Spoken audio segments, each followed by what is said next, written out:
नमस्कार, लक्ष्य न्यूज देख रहे हैं आप। मैं हूं आपके साथ तनुज दीक्षित। आप सभी का बहुत बहुत स्वागत है मेरे खास प्रोग्राम सत्ता से सवाल में। लोकसभा चुनावों में इस बार उत्तर प्रदेश में एक ऐसा नाम निकलकर सामने आया है जिसने सभी के दिलों पर राज कर लिया। हम बात कर रहे हैं उत्तर प्रदेश की नगीना सीट से मौजूदा सांसद चंद्रशेखर आजाद की। दरअसल अब एक लोकप्रिय नेता देखिए आजाद बनते नजर आ रहे हैं। जिस तरह से पार्लियामेंट में भाषण देते नजर आ रहे हैं, जिस तरह से दलितों की मदद करते नजर आ रहे हैं, कहीं ना कहीं अब आजाद उत्तर प्रदेश में एक बड़ा नाम भी है। और कहीं ना कहीं कहा जा रहा है कि अगले जो विधानसभा चुनाव होने वाले हैं उसके लिए मुख्यमंत्री के दावेदार भी हैं। लेकिन अभी आजाद समाज पार्टी देखिए इतनी बड़ी पार्टी नहीं बनी है जो अपना मुख्यमंत्री प्रदेश के अंदर बना ले। लेकिन हाँ, ये तब जरूर मुमकिन है जब मायावती के साथ आजाद का गठबंधन हो, क्योंकि मायावती रिटायरमेंट की ओर पर दिखाई दे रही हैं। वहीं आकाश आनंद को अभी राजनीति में उतना अनुभव नहीं है, ये बात खुद मायावती ने कही है।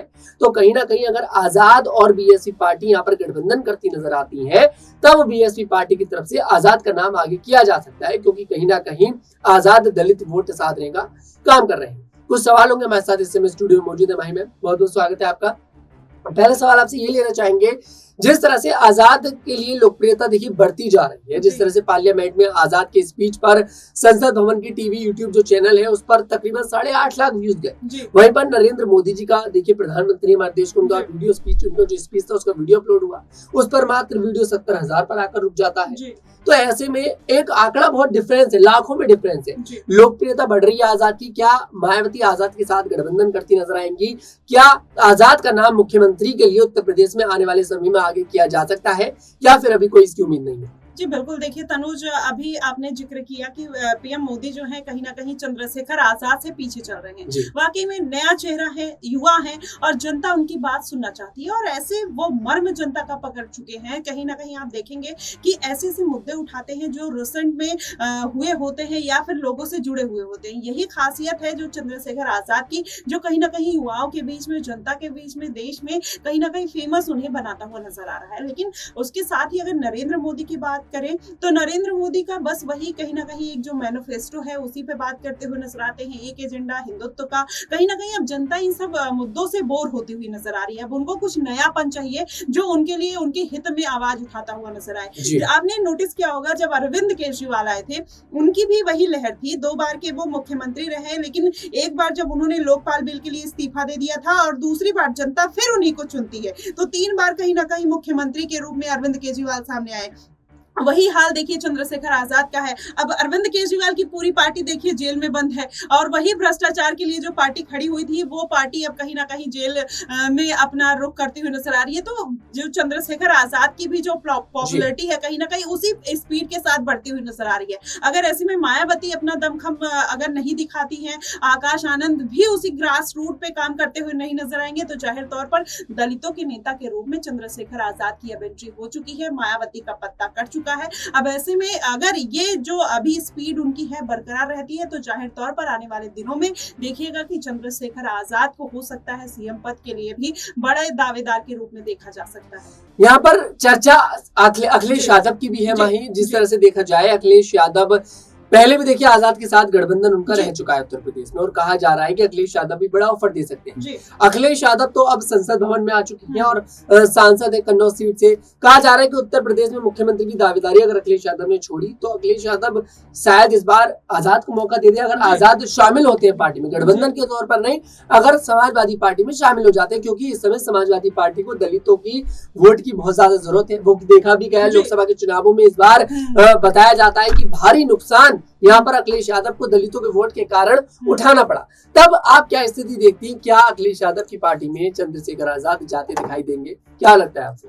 जी बिल्कुल, अभी तो चंद्रशेखर आजाद ने साफ तौर पर इनकार कर दिया। मुझे लगता है तनुज, अगर पूरा सिनेरियो समझा जाए तो मुझे नहीं लगता चंद्रशेखर आजाद उस मूड में नजर आएंगे, क्योंकि जब बिना किसी बड़ी पार्टी के समर्थन पे पहली बार नगीना सीट में 1.5 लाख वोटों से उनको जीत दर्ज होती है तो कहीं ना कहीं उनका जो कॉन्फिडेंस है वो बहुत ऊपर पहुंच गया है। अब मुझे नहीं लगता कि वो किसी भी पार्टी के साथ गठबंधन करते हुए नजर आएंगे। हाँ, आप एक बात ये देख लीजिए कि अंदर खाने से हो सकता है कि किसी पार्टी को समर्थन या सॉफ्ट रुख उनके लिए हो सकता है, लेकिन मुझे नहीं लगता खुले तौर पर, क्योंकि अभी उनको पार्टी का अपना अस्तित्व बचाना है, एक जनाधार खड़ा करना है। तो ऐसे में जाहिर तौर पर जैसे उपचुनाव है, अभी अगर वैसे देखा जाए तो बड़ी जल्दबाजी है। वो अपनी पत्नी मीरापुर से वो वहां पर चुनावी मैदान में उतारने वाले हैं। अब ऐसे में आप देखिएगा, उनकी पत्नी किसी भी तरीके से एक्टिव नहीं है राजनीति में, पता नहीं वो किस तरीके से जनता के साथ इंटरेक्ट कर पाएंगे। लेकिन चंद्रशेखर आजाद को अपनी पत्नी से ज्यादा अपने ऊपर कॉन्फिडेंस है, जनता के ऊपर कॉन्फिडेंस है, या उनके उठाए हुए मुद्दे के ऊपर कॉन्फिडेंस है, जिसकी वजह से वो इतना बड़ा कदम उठा रहे हैं। तो मुझे नहीं लगता कि आने वाले दिनों में वो किसी अखिलेश यादव या बीजेपी के साथ जाएंगे।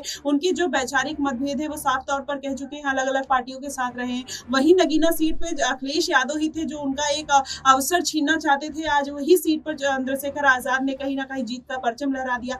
तो ये संभावनाएं कम देखने को मिलती है जी वाकई में। लेकिन यहाँ पर जिक्र थोड़ा सा करूंगा संसद भवन का, पार्लियामेंट का, जिस तरह से चंद्रशेखर आजाद भाषण देते नजर आ रहे हैं, तमाम बातें दलितों के बारे में करते नजर आ रहे हैं। इस बार चंद्रशेखर आजाद दलितों के हित में बात करते नजर आए, तमाम ऐसी बातें करी, दलितों के ऊपर अत्याचार की बात करी। यहाँ पर उन्होंने कहा कि आज भी अगर हम मटके से पानी पी ले तो यहाँ पर कई सारे लोगों की जान चली जाती है, मतलब उन्हें दिक्कत होने लगती है। तो ऐसे में उन्होंने ये भी जिक्र करा कि आज भी ऐसे कई सारे ऐसे शहर है जहाँ पर हमारी समाज के लोग घोड़ी पर बैठकर अपनी बारात नहीं निकाल पाते। तो ये सब जो अत्याचार यहाँ पर दलितों के ऊपर आज भी हमारे देश में होता है। और तमाम आप मध्य प्रदेश में देखिए किस तरह की खबरें सामने आती हैं। पेशाब कांड अभी हाल ही में बीता, अभी एक दलित महिला के साथ किस तरह से दर्दनाक तरीके से उसके साथ बदसलूकी करी गई।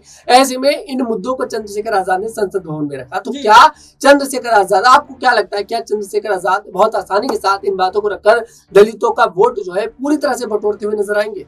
जी बिल्कुल, देखिए इसमें कोई दो राय नहीं है और यही मुद्दे हैं। अभी मैंने आपको तनुज पहले बताया कि वो जनता के मर्म को पहचान चुके हैं। आज देखेंगे झारखंड में एक वहां डाराडोम में एक इंसिडेंट हुआ है जहां पर चंद्रशेखर आजाद एक इमाम की हत्या को लेकर ये बात बोलते हुए नजर आते हैं और कहीं ना कहीं उनके लिए आवाज उठाते हैं और बोलते हैं कि जब तक उनको न्याय नहीं मिलेगा, उनको 50 लाख रुपए नहीं मिलेंगे, उनके परिवार को सरकारी नौकरी नहीं मिलेगी, हम पूरे प्रदेश में विरोध प्रदर्शन करते हुए नजर आएंगे। तो आप देखिए चंद्रशेखर आजाद केवल मुद्दे ढूंढते रहते हैं कि पूरे देश में कहाँ किसके साथ गलत हो रहा है। वो सुपरमैन वाली स्थिति आपने मूवी देखी होगी जिसमें कहीं भी कुछ अत्याचार हो रहा होता है, सुपरमैन पहुंच जाता है। वही चंद्रशेखर आजाद उसी भूमिका में नजर आ रहे हैं। कहीं ना कहीं कुछ भी गलत होता है अपनी आवाज उठा देते हैं। हाथरस कांड पे देखिए किस तरीके से उनका सख्त रुख देखने को मिला। कुछ दिन पहले हाथरस में जब एक माँ और बेटी वाली घटना हुई थी। तो ऐसे तमाम मुद्दे हैं, रामपुर मुद्दा, राजस्थान मुद्दा, नीट का मुद्दा। पुलिस अयोध्या गए तो पुलिस वालों के लिए 8 घंटे नौकरी के लिए कहीं ना कहीं जद्दोजहद करते हुए नजर आए। तो आप देखिए कि ऐसे ग्रास रूट के मुद्दों को उठाना कहीं ना कहीं चंद्रशेखर आजाद बखूबी अच्छी तरीके से जानते हैं। और जो छुआछूत आरक्षण और जातीय जनगणना का मामला है